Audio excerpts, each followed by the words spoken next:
All right, testing, testing, 1, 2, 3. I want to thank everybody for coming out to the Springboro Tea Party's Reaffirmation of the Bill of Rights rally. This has been in planning for a little while, and we've been putting a lot of time and effort into it, and every last penny we could to try to get this bad boy to happen. So if anybody has good favor with the man upstairs, say a little prayer, and hopefully we have clear skies throughout the whole event. Bring up Eric Lamont Gregory. He was a former U.S. Senatorial candidate. And I'm looking forward to very much not only his comments, but he's also putting out a book here soon, and definitely, hopefully, give you information where to get that book. Thank you. Okay, thank you. Okay, thank you very much.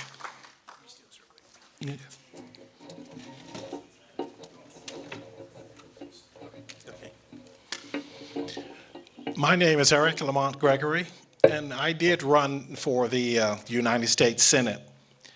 After serving 30 years overseas, I saw the direction of our foreign policy, well, the lack of a foreign policy, was going to be detrimental to the citizens of the United States, and I thought I would run U.S. foreign policy from the United States Senate, which is their responsibility, one that has been abrogated for too long. I wonder if Samuel Adams and his young cousin John Adams would recognize the Congress of today. Would they see in our congressman the divine science of politics?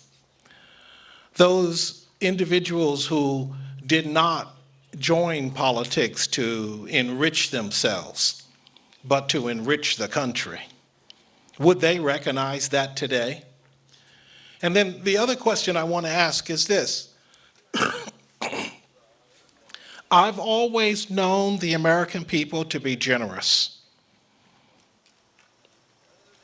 There's a Europe that is free today because of the generosity of Americans, and many, many other societies around this world because of the generosity of Americans. We could have stayed out of those conflicts. We chose not to because there was a more fundamental issue at stake, and that was the nature of our humanity. And we joined those battles at great cost. I don't know how many of you have visited Normandy or the cemeteries in Italy for American fallen soldiers in the Second World War, but these are not small places. Tens of thousands of graves in those cemeteries of people who never got to come back to this country, but left here because they loved this country and were willing to die for it.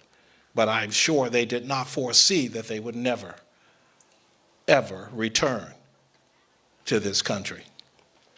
But America being such a generous people, I wonder why is it that we are so concerned about the loss of our liberties? They're only being borrowed for a little while. Isn't that what we were told when the Patriot Act was passed? We're only going to borrow these liberties for a little while. We will make America secure, and of course, the Patriot Act would no longer exist. What was the 1 decade they thought the Patriot Act would have to exist? Is anybody talking about repealing it now? NSA, Homeland Security, is not the whole purpose of America to secure our homeland? Do we need a special department for that? And what has it given us?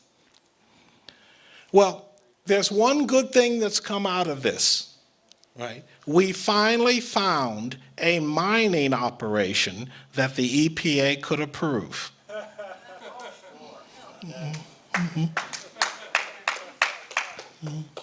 But our generosity, why is it so much to ask if we give up our liberties for a decade or two? Look how much more secure we will be. What's wrong with the federal government listening in to your phone conversations?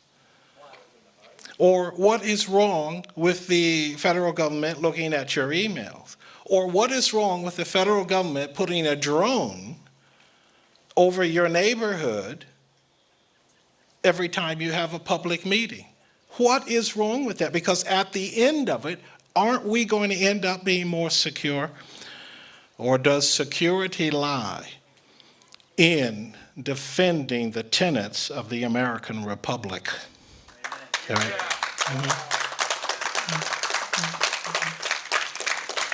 And that is what is wrong with giving up liberty in exchange for security. Because those who do not understand liberty understand security less. And exactly from what am I being secured? Am I being secured against the Islamic fundamentalist radical that we once hailed as mujahideen when they were fighting against the Soviets in Afghanistan? We created these monsters. And now it's time for us to put them to bed. There is no group in Syria that we could back and further secure the United States. Whoever loses, we're their enemy. Whoever wins will have to be their enemy for them to stay in power. So there's no way we win. Why are we there? Why are we supplying arms to the Muslim Brotherhood? You know, we do it because we have no foreign policy. What is the foreign policy of the United States of America in the year 2013?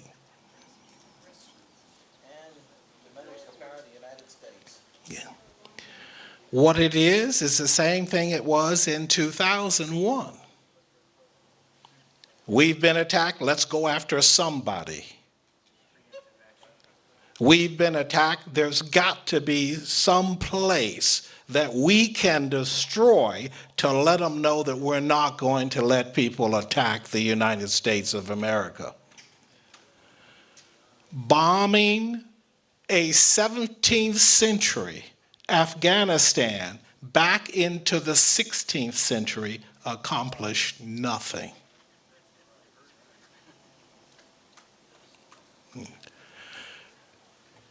Were we really going to build a United States of America in Afghanistan or in Iraq?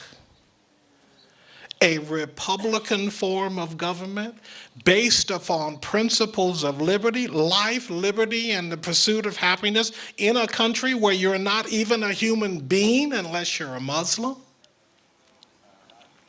What is the interest of the United States of America in supporting these regimes? I mentioned let's say oil is the raison d'etre. It's the reason. Let's say oil was the reason. The number one country to receive oil now from Iraq is China. And the proposition that we went into Iraq to run China out of Sudan, which was their number one border. We wanted peace in Sudan, so we bomb Iraq, we take over the oil interests, so China has a thing, so we don't have to go to war with some other place with China. When you have no policy, when you have no Congress to check and balance presidential power, and you have no foreign policy, there's no limit to the entanglements. What was that Washington warned us against? Entanglements that we end up in. How do we get it back? That's what everybody here today has been talking about. How do we get back that Republican constitutional limited form of government? We've always known, we say it in the speeches from Jefferson to Reagan, it only takes one generation to lose it. And are we going to be the generation that lost the battle for the American Republic? Not on my watch. Yeah. I don't think we will either. And I want to finish here by saying this. Whether you do it within the existing parties, whether you do it by creating a new party where it's needed, whether you remain independent, the issue is to get involved. Yes. A nation of voters is a secure nation. We can't have the few making decisions for the many. Enumerated federal powers, powers retained by the states, all other powers reside in the hands of the people. We, the people of the United States, created this form of Republican constitutional government, and we, the people in the United States, must come to its defense. Thank you.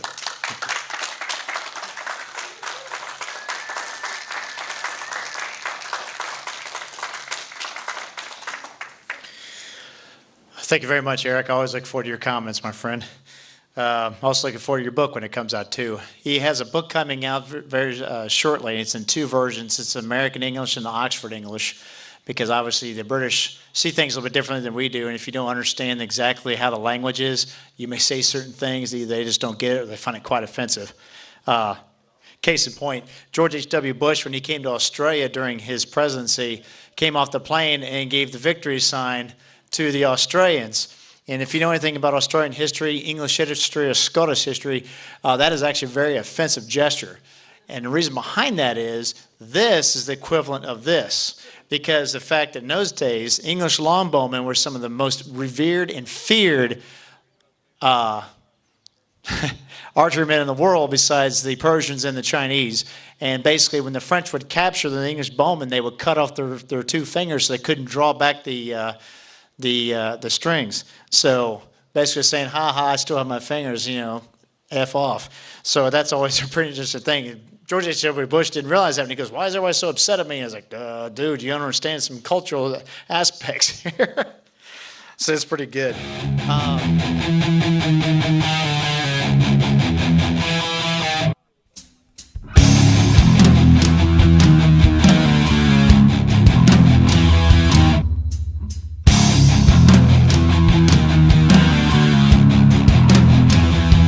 Give me shelter, don't leave me behind. It's your last life, don't leave me behind.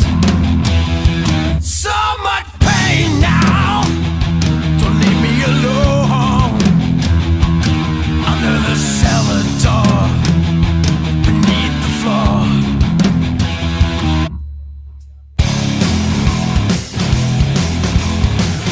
I'm losing the edges.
I've had me enough, but I still want some more. Come on, give me some more.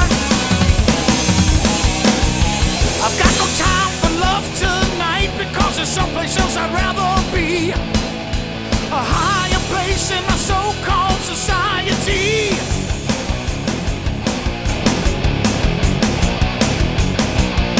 There's red lights in my rearview mirror, and another bridge is burned. There's no turning back, I've reached the point of no return. I've reached the point of no return.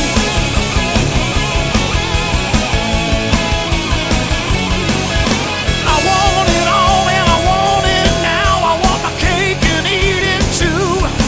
I'd like to burn the candle at both ends, it's true.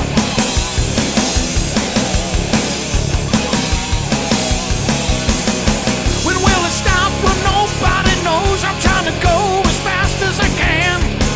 There's no end in sight, and I wanna do it all again. Come on, let's do it again. Stuck here in no man's land, headed out to parts unknown. I've been under the radar, but now my cover's blown.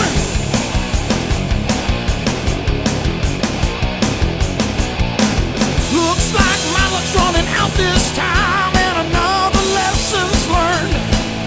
There's no turning back, I've reached the point of no return.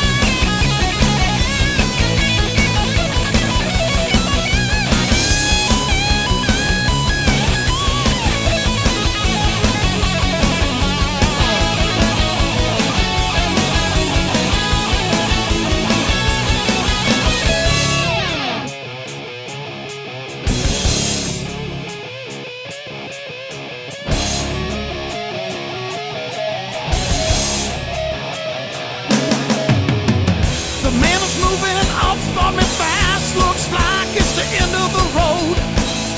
I'm not gonna make it home. I got no place to